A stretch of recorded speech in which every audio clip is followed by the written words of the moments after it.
This is the continuation of the classical theatre company's The Well of the Saints. It was written by J.M. Synge.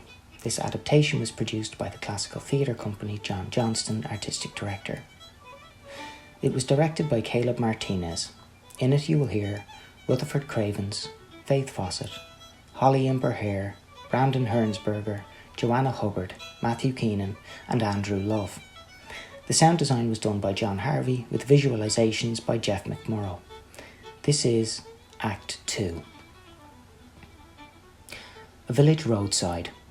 On the left is a door of a forge with broken wheels lying about. There's a well near centre with a board above it and room to pass behind it. Martin Dool is sitting near the forge cutting sticks.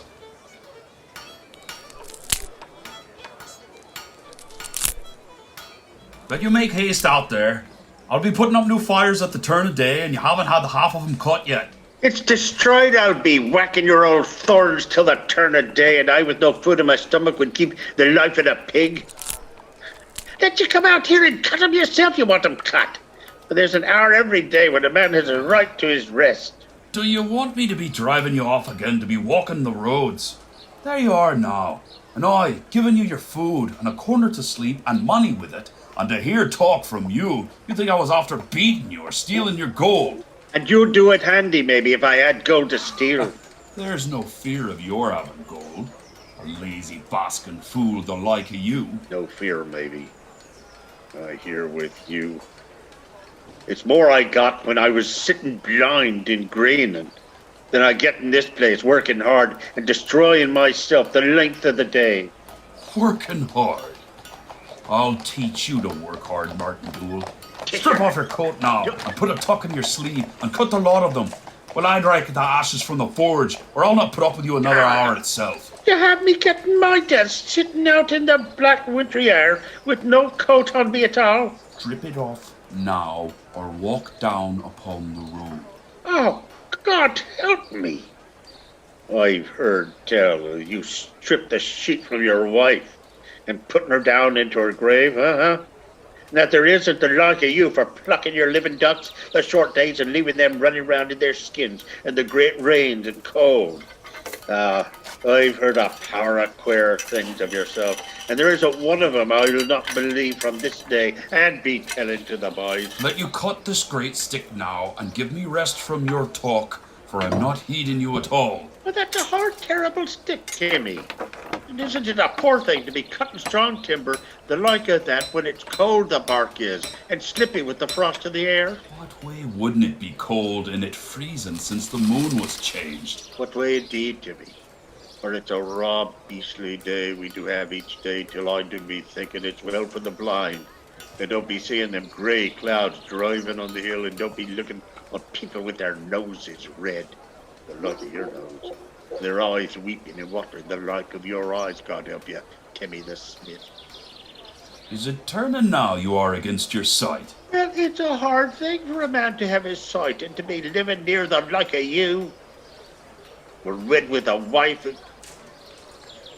I do be thinking it should be a hard thing for the Almighty God to be looking on the world bad days, and on men the like of yourself walking around on it, and them slipping each way in the muck. You'd have a right to be minding, Martin Dool, for it's a power the Saint cured lose their sight after a while. Mary Dool's dimming again, I've heard them say, and I'm thinking the Lord, if he hears you making that talk, will have little pity left for you at all. It's not a bit of fear of me losing my sight, for it's a dark day itself, and too well I see every wicked wrinkle you have round by your eye. The day's not dark since the clouds broke in the east. Well, let you not be tormenting yourself, making me afeard. You told me a power of bad lies the time I was blind. It's right now for you to stop and be taking your rest. For it's little ease or quiet any person will get if the big fools of Ireland weren't weary at times. Oh, God, it's her. Glory be to God, she's coming again. Look on him now, Mary Dool. You'd be a great one for keeping him steady at his work, for he's after idling, blathering to this hour from the dawn of day. Of what is it you're speaking, Timmy the Smith? Of himself, surely. Look at him there. And he with the shirt on him, ripping from his back. You'd have a right to come round this night, I'm thinking, and put a stitch into his clothes. For it's long enough you're not speaking one to the other. Let the two of you not torment me at all. Well, isn't it a queer thing? She can't keep herself 2 days without looking on my face. Looking on your face, is it? And she, after going by with her head turned the way you'd see a priest going when there'd be a drunken man on the side ditch talking with a girl. Now come back here and don't mind her at all. And come back here, I'm saying. You've no call to be spying behind her since she went off and left you in place of breaking her heart, trying to keep in the decency of clothes and food. You know rightly, Timmy, it was myself drove her away. Oh, that's a lie you're telling. Yet it's little I care which one of you was driving the other, and let you walk back here, I'm saying, to your work. Oh, I'm coming, surely. On what is it you're gaping, Martin Dool? There's a person walking above. Molly Byrne, I'm thinking, coming down with her watering can. If she is itself, let you not be idling this day, or minding her at all, and let you hurry with them sticks, for I'll want you in a short while to be blowing in the forge. Is it roasting me now you'd be? But pothooks? It's over them you've been inside sneezing and sweating since the dawn of day. Pothooks? Aye, pothooks, and a sight more. I'm making a power of things you to have when you're settling with a wife, Martin Dool, for I heard tell last night the saint'll be passing again in a short while, and I'd have him wed Molly with meself. He'd do it, I've heard them say, for not a penny at all. Molly'll be saying great praises now to the Almighty God for giving her a fine stout, hardy man likes to you. Pothooks! And why wouldn't she, if she's a fine woman itself? Oh, why wouldn't she indeed, Timmy? The Almighty God's made a fine match of the two of you. For if you went marrying a woman who was the like of yourself, you'd be having the fearfulest little children, I'm thinking, was ever seen in the world. No. God forgive you. If you're an ugly man to be looking at, I'm thinking your tongue's worse than your view. But isn't it destroy with the cold I am? And if I'm ugly itself, I never seen anyone the like of for creepiness of you this day, Smith. I'm thinking now, herself's coming above. You have a right to step into your shanty and give a rub to your face and not be sitting there with your bleary eyes and your big nose like an old scarecrow stuck down upon the road. She's no call to mind what way I look. And I after building a house with 4 rooms in it above on the hill. But it's a queer thing the way yourself and Mary Dool are after setting every person in this place and up beyond the Rathvana, talking of nothing and thinking of nothing but the way they do be looking in the face. That's the devil's work you're after doing with your talk of fine looks. And I'd do right, maybe, to step in and wash the blackness from my eyes. I'll be shortly back. God save you, Molly Byrne. God save you. The dark, gloomy day, and the Lord have mercy on us all. Middling dark. What's the power of dirty days and dark mornings and shabby-looking fellas we do have to be looking on when we have our sight? God help us. But there's one fine thing we have. To be looking on a grand, white, handsome girl, the like of you. And every time I set my eyes on you, I do be blessing the saints and the holy water and the power of the Lord Almighty in the heavens above. I've heard the priest say it isn't looking on a young girl would teach many to be saying their prayers. It isn't many have been the way I was, hearing your voice speaking, not seeing you at all. That should have been a queer time for an old, wicked, coaxing fool to be sitting there with your eyes shut and not seeing a sight of a girl or a woman passing the road. Well, if it was a queer time itself, it was a great joy and pride I had every time I'd hear your voice speaking, you passing the grainin'. But it's a many a fine thing your voice would put a poor blind fellow in mind. And the dark day I'd hear it, it's of little else at all I would be thinking. I'll tell your wife if you talk to me the like of that.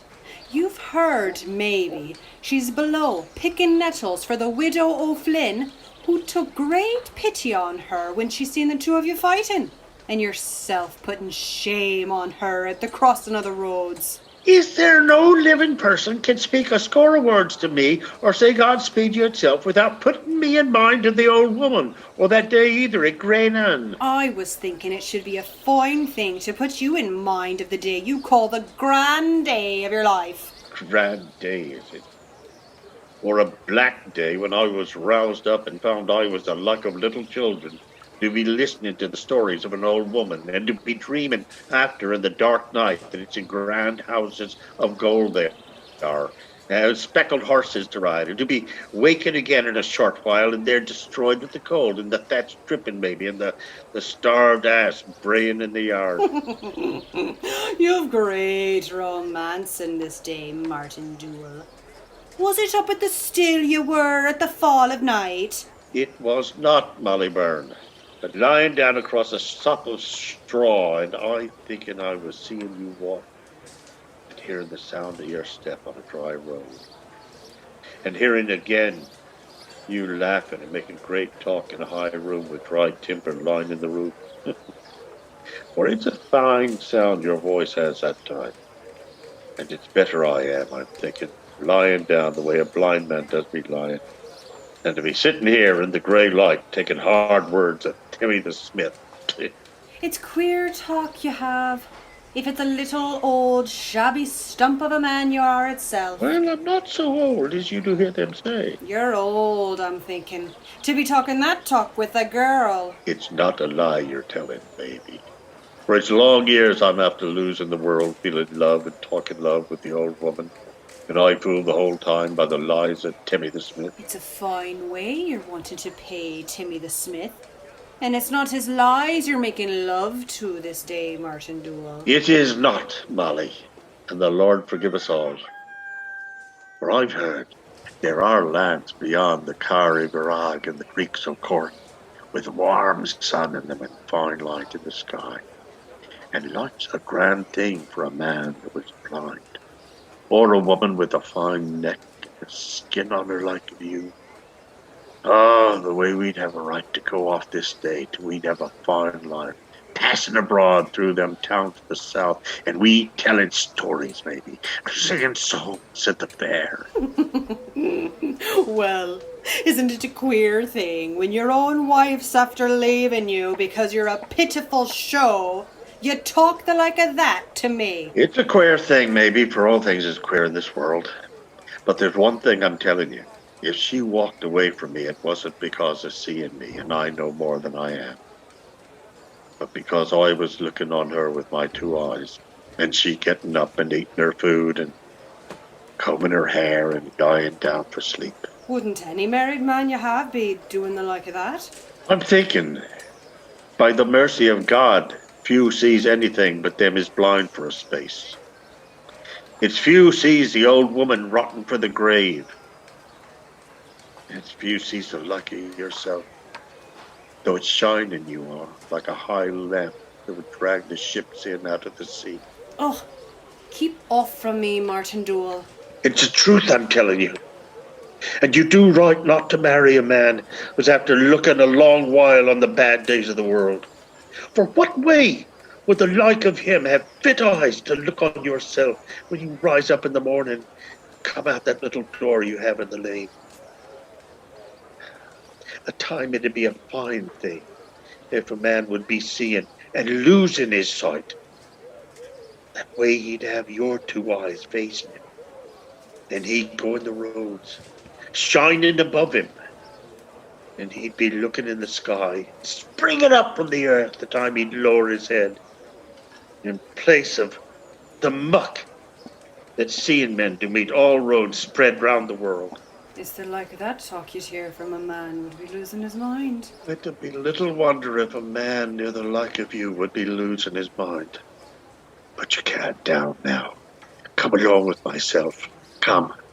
I'm seeing you this day. I'm seeing you. The way no man has seen you in the world. Come here.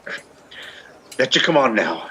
I'm saying to the lands of Iverag, the reeks of Cork, where you won't set down the width of your 2 feet and not be crushing fine flowers and making sweet smells in the air. Come on. Leave me go! Oh, Martin Dool! No, leave me go, I'm saying. Let you not be foolish. Come here. Come along now, the little path through the trees. Timmy the Smith! What is it? What's the matter? Oh, did ever you hear that them that loses their sight, loses their senses along with it, Timmy the Smith? He's no sense, surely, and be having himself driven off this day from where he's good sleeping and feeding and wages for his work. He's a bigger fool than that, Timmy. Look on him now, and tell me if that isn't a grand fellow to think he's only to open his mouth and have a fine woman the like of me running along by his heels. Oh, the blind is wicked people, and it's no lie.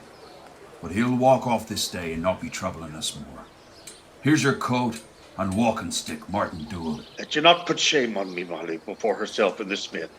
Let you not put shame on me, and I, after saying fine words to you and dreams in the night. Oh, is it a storm of thunder coming, or the end of the world?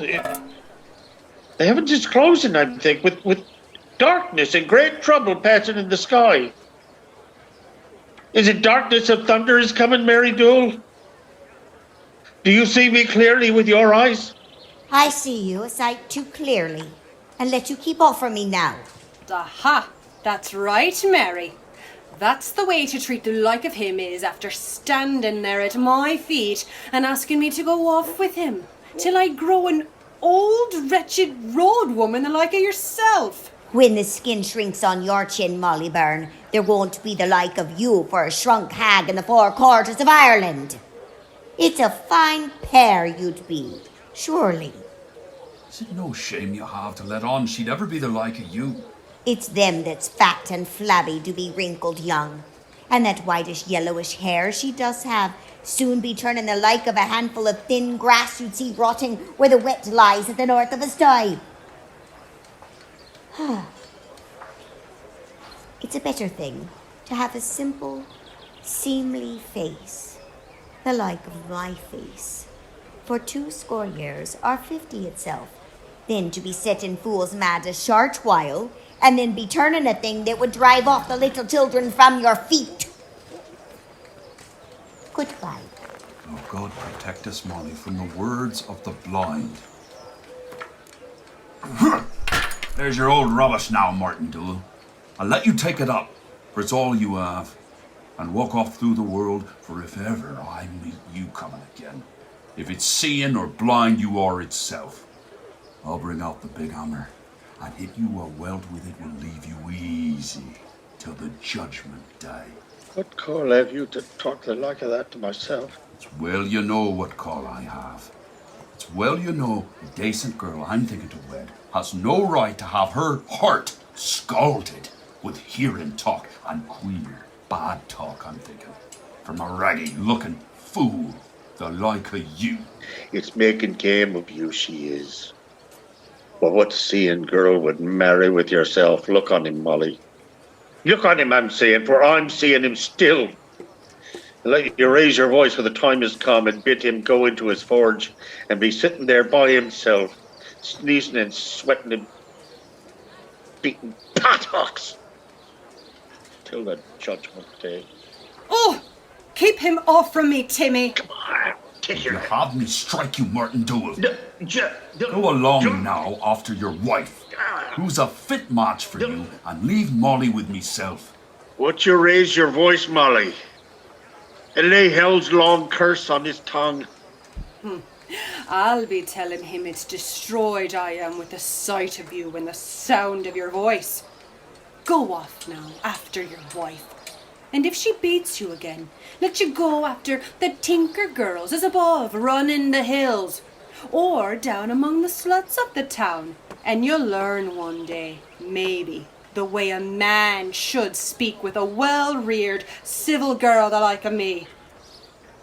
Come up now, Timmy, into the forge till he'll be gone down a bit on the road, for it's near afeard I am of the wild look he has come in his eyes. I'll be indoors. Let me not find you out here again, Martin Dool. It's well you know Timothy Smith has great strength in his arm, and it's a power of things that has broken a sight harder than the old bone of your skull. Alone now. And that's the last thing I'm to set my sight on in the life of the world, the villainy of a woman and the bloody strength of a man. Oh, God, pity a poor blind fellow the way I am this day, with no strength in me to do them hurt at all. Yet, if I've no strength in me, I've a voice left for my prayers.